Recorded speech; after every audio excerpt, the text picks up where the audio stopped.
want to, you know. But it's a poem. This shit happens. Right, this is called Wild Dozen, and I come up with this straight, caught it, fell out the air as I was making eggs. As we all do, we all make eggs, we all love an egg. There's an American comedian called George Carlin, and he does this brilliant routine, and he does this stuff about abortion, and he does this thing around eggs, and it's hilarious. I think I was listening to that as well. It might have triggered me off. But he says, how comes when it's us, it's an abortion, and when it's a chicken, it's a fucking omelette? You know what I mean? When did human beings become that much better than... I'm doing George Carlin's fucking stand-up material. Hey, right, Wild Dozen. You are stood in your kitchen making eggs for yourself.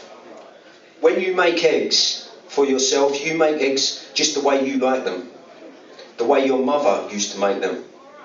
Your mother was, like you, a nihilistic romantic, and you loved her eggs. As you make your eggs, you remember the many eggs that you have eaten, the many people that have made you eggs, made eggs for you the way their mothers made eggs for them, which was not how your mother made eggs for you.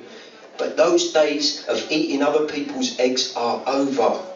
This is your own place, and it's your kitchen, and you make the eggs round here. Eggs the way you like them, the way your nihilistic romantic mother made them. What is it with people? Can't they just leave you and your eggs in peace, you wonder? There's always someone around the corner who fancies his eggs more than yours and can't wait to tell you how you should be eating your eggs. Bastards. Just then, there is a knock on the door.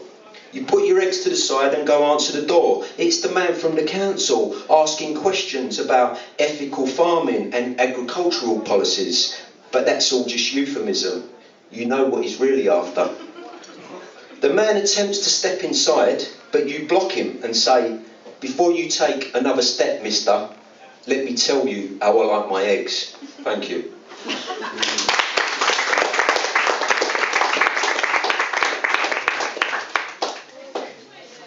This is called The Funeral. I don't know if I'm judging the tone of the room right for this one. This is called The Funeral. Hey, to all the bereaved, yay. Let's do it. This is a seance. Right, this is called The Funeral. This is a slightly surreal prose poem, which I love. I'm writing loads of these at the minute. I can't look at a piece of paper without in a prose poem at the moment. That's just where I'm at. This is called The Funeral. Whilst walking through the city, I discover a me-shaped hole in the ground.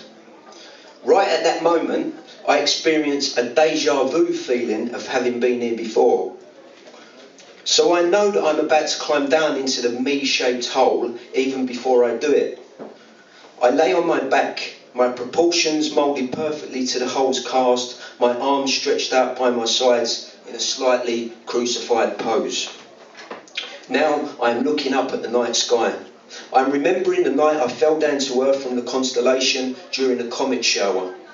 My arrival here, leaving this me-shaped hole in the ground. As I lay in the me-shaped hole, everyone I've ever known begins to fill the hole with shovels full of ash. Now I am a seed. Somebody clicks their fingers and it begins to rain. My flower shall be the tallest in the city. By day, children will play upon the stem. At night, by popular demand, a gallows. Thank you.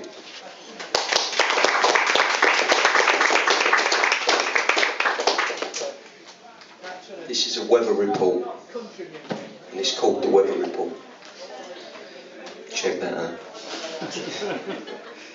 This is a weather report. On the day of your death, can you feel the theme here? On the day of your death, picture it, you shall become weather. And on your becoming weather, you shall understand how your natural order had always been of weather, but that you had lived unbeknown of your true nature. This shall be the tragedy of your death. Not that you shall no longer endeavour the weather of your calendar, or that you shall no longer be as thunder in the distance, nor furrow the clouds of your brow, never again regurgitate your bolts of neurological lightning, nor wield the demon of your seasons. The tragedy will be that your grand almanac of climates had not been evident to you until it was, alas, too late. Before that day arrives, I report that you shall endeavour to burn beyond the cruel heat of eternal disappointment. That's the weather. Now, over to Bob with the sports results. Thank you.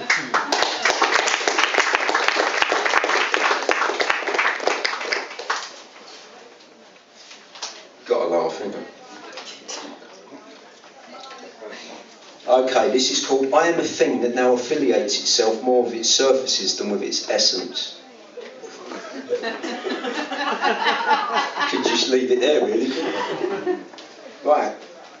I am a thing that now affiliates itself more with its surfaces than with its essence. The moment this line comes to me, I recognise it as a great opening for something.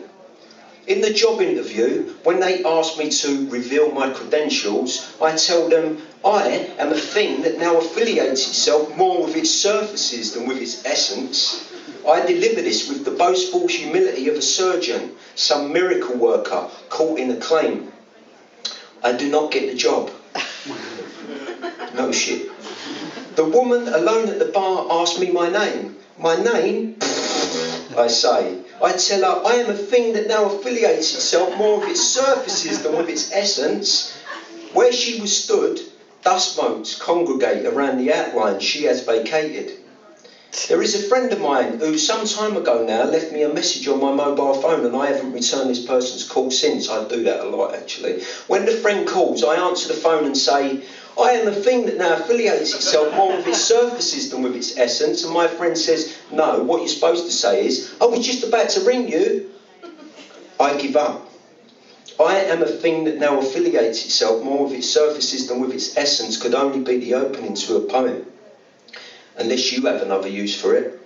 Maybe it's a robe that will keep the wretched tablet of your torso dry in poor weather, or a phrase that shall frighten crows from the porch of your Eldorado. Whatever, it's yours. Don't mention it again. Thank you.